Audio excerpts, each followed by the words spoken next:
Hace tiempo les venimos hablando sobre la amenaza china, sobre cómo China es el país que más está creciendo en el mundo y cómo está afectando, para bien y para mal, a América Latina.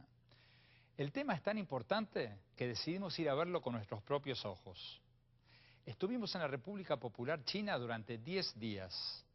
China será la segunda potencia mundial en apenas 15 años, según un reciente informe del Consejo Nacional de Inteligencia de Estados Unidos. Y algunos dicen que hasta podría convertirse en la primera potencia mundial en la misma cantidad de tiempo. ¿Serán ciertos todos estos pronósticos? ¿Vamos a terminar todos comiendo con palitos chinos? ¿O China se va a pinchar como se desinflaron en su momento los milagros económicos de Japón y tantos otros países? Y si sigue el éxito, ¿cómo afectará a América Latina? ¿Podremos competir con un gigante de 1.300 millones de personas, donde la gente trabaja 16 horas por día por una migaja y duerme en sus lugares de trabajo? ¿Y donde, por ser una dictadura, no hay derecho de huelga? Ya estamos viendo productos chinos por todos lados. ¿Inundarán aún más nuestros mercados, destrozando nuestras industrias nacionales? ¿O por el contrario, se nos abre un mercado enorme que puede ser la salvación para las exportaciones latinoamericanas? Hoy vamos a tratar de responder todas estas preguntas con los reportajes que hicimos en la capital china. En medio de un frío terrible, de hasta 10 grados bajo cero, entrevistamos a académicos, diplomáticos, funcionarios y gente común para conocer de cerca este nuevo gigante que cada día afecta más nuestras economías.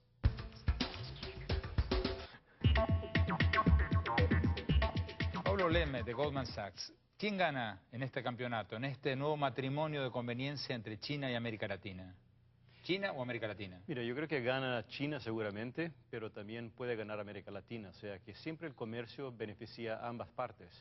Ahora, sin embargo, hay que diferenciar. Yo creo que Sudamérica está ganando mucho más que Centroamérica y México, que por ahora están perdiendo.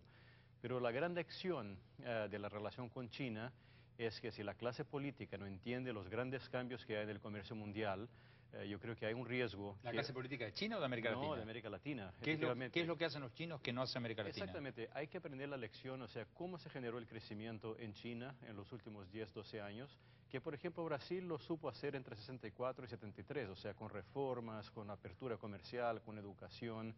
Y además es muy importante, por ejemplo, reformas que bajen el costo unitario del trabajo, o sea, reformas laborales, para que las industrias manufactureras de América Latina puedan competir con China. O sea, ¿usted está diciendo que China está siendo más capitalista que América Latina? No, y lo que yo quiero decir es que cuando una economía que está tan represada y reprimida, saliendo del mercado y pasando a una economía de mercado, tiene un potencial de crecimiento que no se mantiene a lo largo del tiempo. Como por ejemplo, le dije que Brasil lo vio entre 64 y 73 creciendo arriba de 11% al año.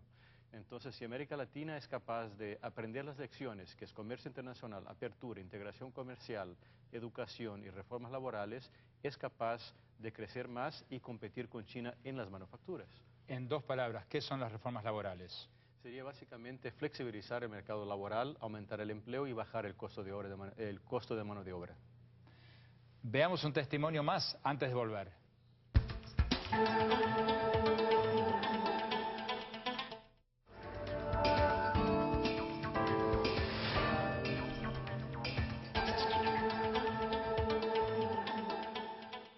Aquí, en la Plaza Tiananmen, es donde se produjeron los violentos incidentes de 1989, donde los manifestantes pro democracia fueron reprimidos por el régimen comunista, del Partido Comunista de este país. Es una de las grandes paradojas de China, un país que está creciendo como nadie en el mundo, que está sacando a la gente de la pobreza, pero al mismo tiempo sigue siendo un país autoritario, dictatorial. Yo les aseguro que la mitad de la gente que nos rodea en esta plaza, algunos de ellos posando como turistas, son agentes de seguridad en ropas civiles. Aquí no pueden juntarse más de 2 personas a pedir nada, a juntarse para hacer una manifestación para absolutamente nada. Les aseguro que no durarían 2 segundos antes de ser llevados por la policía. Como les decía, una gran paradoja de la China de hoy. Los funcionarios de gobierno dicen, aseguran, que hay un movimiento hacia la apertura. Dicen que hay elecciones a nivel de condados, eso es nuevo. Dicen que hay elecciones para consejos consultivos a nivel nacional. Pero lo concreto es que aquí se ha dado una enorme apertura económica, pero todavía no se ha dado una apertura política. Aquí en el estudio nuevamente con Pablo Leme, director de Mercados Emergentes de Goldman Sachs, con Rodolfo Sosa, director de consultora Galilei en México. Bueno, resumiendo, este fenómeno increíble del crecimiento del 9% por año de China en los últimos 20 años, ¿se mantiene en el tiempo o no? Licenciado Sosa. Nuestro pronóstico es que China va a seguir creciendo al 8% durante los próximos 5 años. Hay riesgo de que el Banco Central tenga problemas de inflación. Los precios del petróleo son dependientes, van a ser importadores de petróleo netos en próximos años. Nosotros trabajamos con la Academia de Ciencias Chinas, entonces hay riesgos en el modelo económico chino y esto no nos garantiza que el gobierno pueda controlar todas las variables. Pablo Leme, ustedes en el estudio que hicieron sobre China y América Latina, dicen que son bastante pesimistas, porque usted antes en el bloque anterior me dijo que bueno, que hay oportunidades para los dos lados, pero la conclusión de ustedes es que China va a ganar más que América Latina. Al principio sí, y creo que eso es una alerta muy importante que no tiene que ser así. Yo creo que pero explíquenos por qué, ¿cuál es el razonamiento de ustedes? Bueno, al principio si uno toma el status quo de hoy, o sea, con las políticas económicas en América Latina, yo creo que la falta de reforma, de conciencia política, de hacer una serie de reformas importantes al plan laboral, energético, de apertura comercial, va a tener, digamos, un resultado muy claro, que es amplificar los resultados de hoy, es que el déficit comercial, por ejemplo, de Centroamérica y México se van a ampliar, y en el momento, en el tiempo en que China consiga penetrar con importaciones, digamos, chinas hacia América Latina, el superávit comercial que hoy es aproximadamente 0.7% del PIB regional de Sudamérica, termina evaporándose, o sea que las ganancias terminan borrándose por importación. Pero eso no tiene que ser así.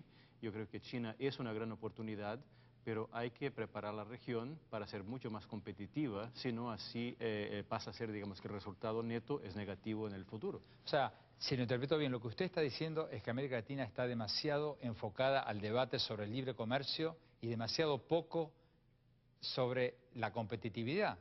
En otras palabras, estamos demasiado preocupados por si nos conviene o no nos conviene el libre comercio y olvidándonos del otro tema que es la competitividad. No, no solamente eso, pero por ejemplo, tomemos el caso de Brasil, donde las autoridades están muy enamoradas con las ganancias comerciales de corto plazo que ha habido con el comercio con China. Y no se dan cuenta que en el futuro, al, por ejemplo, eliminar el estatus de economía no de mercado de China, las importaciones van a venir y el superávit comercial pasa a ser equilibrio o casi un déficit.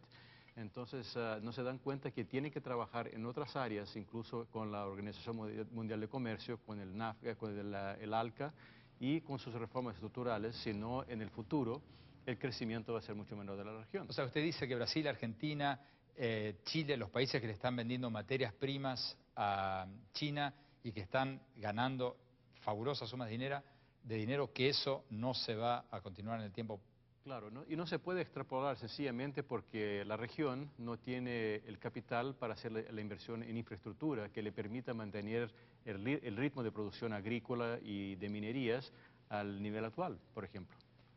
La promesa china de que van a supuestamente invertir 100.000 millones de dólares en América Latina, que como vimos el funcionario dijo que era bastante exagerada. Pero ¿cuánto calculan ustedes que China va a invertir en los próximos 5 o 10 años?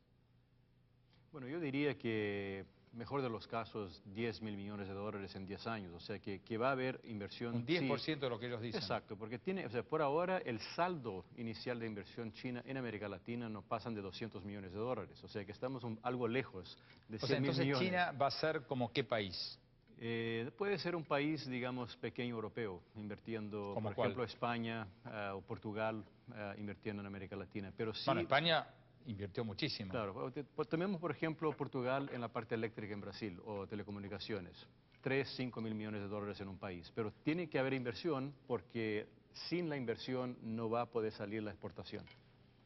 Rodolfo Sosa. A mí me parece que en el sector energético China sí tiene una prioridad porque no tiene acceso a petróleo y a gas y el consumo de los automóviles en China se va a incrementar. Japón está compitiendo con el acceso a petróleo con la parte de Rusia, entonces para China, para mí sí es estratégica la inversión de unos 15,000 millones de dólares en América Latina, el petróleo a través de Venezuela, Brasil, para Argentina, ¿no? ¿Nos conviene o no nos conviene a los países latinoamericanos convertirnos en exportadores de materias primas? Petróleo de Venezuela, decía usted, soja de Brasil o de Argentina, cobre de Chile.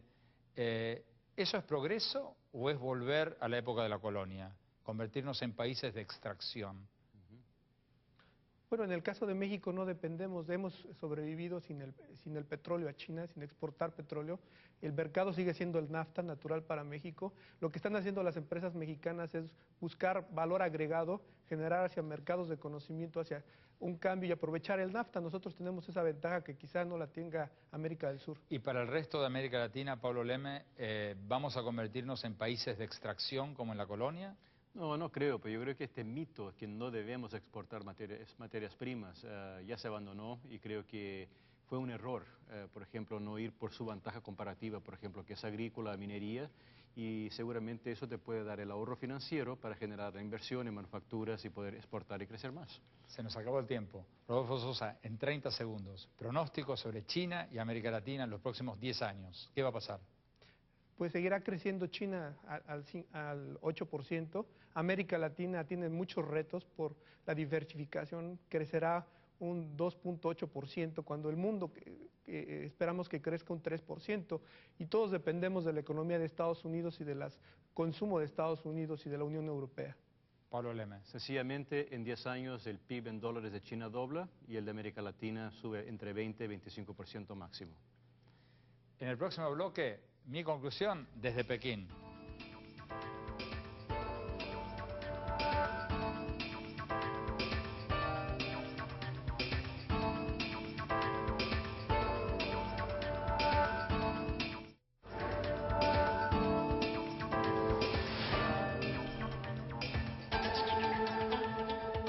Mi conclusión desde Pekín, desde la capital de la República Popular China.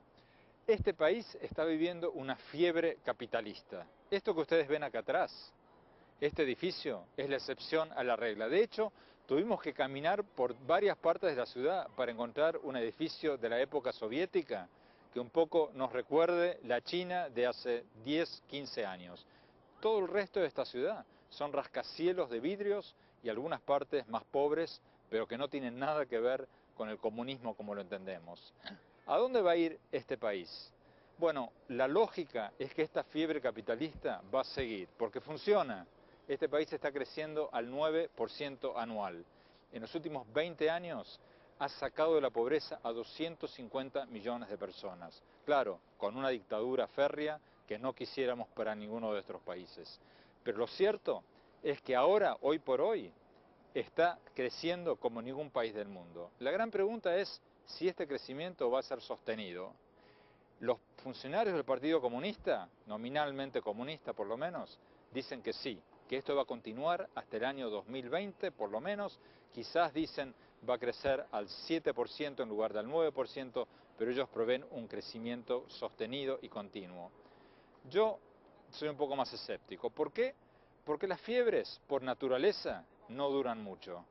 Ahora estamos viendo una generación de gente emprendedora que trabaja 20 horas por día porque acaban de descubrir el capitalismo. Pero los hijos de la gente de esta generación, dudo que tengan la fuerza y la motivación para trabajar como lo están haciendo sus padres. De cualquier manera, mientras tanto, por el momento, por los años próximos, los 5, 6, 7 años próximos, mientras esta generación tenga la sartén por el mango, esto va a seguir y va a seguir avanzando y va a seguir creciendo como pocos países en el mundo. Gracias desde Pekín, hasta la próxima.